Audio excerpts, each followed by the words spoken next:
hating on you with their friends, girl, you got it. You're right. I'm sorry. I'm cursed. I'm sorry. I'm sorry.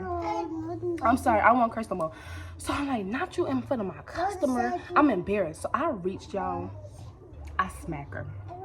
But it wasn't a hard smack. Because mid-slap, I'm realizing what I'm doing. So I kind of, by the time the slap connected, it wasn't like too much of a smack, but it was a smack. But I thought about it. I literally thought about my actions in mid-slap. I'm like, psh, just smack her just to let her know I'm not playing with you. So, more security guards are coming in, things like that, and they're trying to like break us up and stuff like that, and we about to fight. We about to tussle. So, yeah, I'm gonna throw all those away. But yeah, we about to fight, we about to tussle. So I'm like, damn. So my customer just leaves. She's like, you know what? Of course she left. She left mid-argument, mid-fight. Her and the dog left. And I'm still trying to get up to my apartment, guys. She's blocking the elevator like this with her arms. She's like, you ain't going upstairs. My customer already left. At this point, it's all over. It's all over. You know, and I'm trying to go back upstairs. She's telling me I ain't going home. Now, a lot of people, I did hear a lot of people on the side, but like when you arguing, you don't really know what's going on. Your adrenaline is running. I really couldn't hear, but people was like, well, you got to let her upstairs. This is her home. This is her home. So one of the security guards, he grabbed me. He was like, you're not finna do this to this young lady like this. Like, you're not finna do this to her. So he escorts me back to my home. The only way I was able to get back upstairs is because he had to grab me and say, you're not finna do this to her. Like, he escorts me back upstairs. And y'all, I'm heated. I get upstairs. Of course, they had already called the police.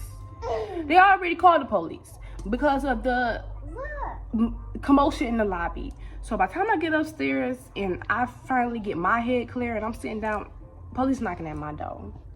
Like, what in the world just happened? I had scratches and stuff on me from being pulled by so many people because it was so much commotion. And from her not letting me on the elevator and people trying to hold me back from me trying to get on the elevator and stuff like that. I had bruises, real life bruises on me, guys. I did. So, say hi. I had real life bruises on me. And I'm just like, okay, look, this is what happened. I tried to bring my customer here. She had a dog that isn't on my lease. The police immediately face just drops. They're like, whoa.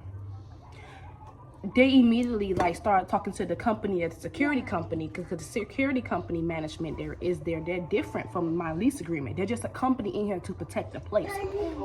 They has nothing to do with the residents, rent, home, anything, the lease or anything. So the police immediately get to explaining that to the company that you're just here to protect. You have nothing to do with this girl's lease. Let that be between her and her lease owner. If she bring that dog in here, your job was to report back to her lease owner that she did violate her lease. And then they will take it from there what they would do with her. Not you. You don't tell her she can't go upstairs or the dog can go upstairs. That's not your job. Your job is to report to these people. You are protecting these people. Your job is to report. You're not a real police officer. You can't reinstate things in here. You know what I'm saying? You know, so they already had to explain that to them. Like, she was supposed to get into trouble with her lease, whoever she had this agreement with her lease. They were supposed to contact her about the dog being here. And whatever they decided to do with her was between them and them. You are a security guard. You don't tell her what to do. This is her home. And I really respect that police officer because he had to like tell them like, she lived here. This is where she lay her head at. You have to think about it. You come here and go to work. This is where she come and go home. You don't do that to her. You don't treat her like that in her office and be blabbing out people's business. So they rewatched the cameras and everything. And I'm thinking like, when they see me smack her, I just knew they was going to take me down. No, because at the end of the day, I was in my home, and that's what she didn't realize is you're basically on my property, and I had the right to protect myself when you chose to do this. You're in my home. This is my home. this is where you come to go to work, but this is where I live. I eat, I sleep here, I take care of my kids here. This is my home. This is where I live. I pay rent here. And this is like a very special territory of mine. And the police were explaining that. And you know, I even had to have EMS come out because I had so many bruises on me, and I bruise easily. So you can just tug me wrong, and that's a bruise, baby. So EMS had to take me, and she did end up going to jail.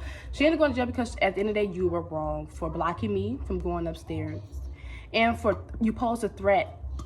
Blocking, you know what I'm saying? You posed a threat to me when I went to the door to let my customer in, and you chose to come to the door hovering me. You should have just said, you know what? You should have stayed at your desk, and you should have said, you know what? She took that dog upstairs. I will be letting management know what she did. And they probably would have did nothing.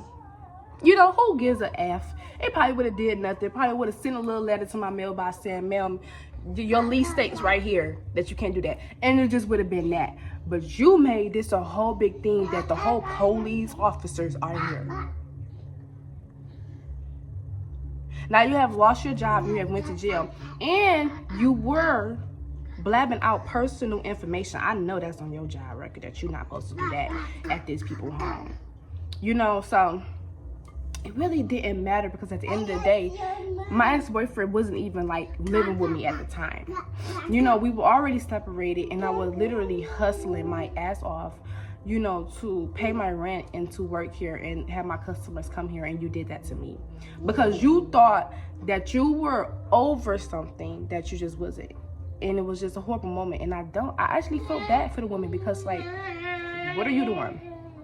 You know, what are you doing? And you probably got kids at home. What are you doing? Are you serious? No, it's not how we move as women. You don't move like that as a woman. So that's the story.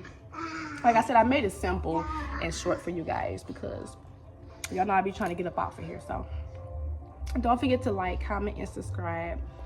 There'll be more story times, more than anything, but I need you guys to give me some ideas too. You know, this is our channel, so give me some ideas. And most importantly, I love you guys. Mwah.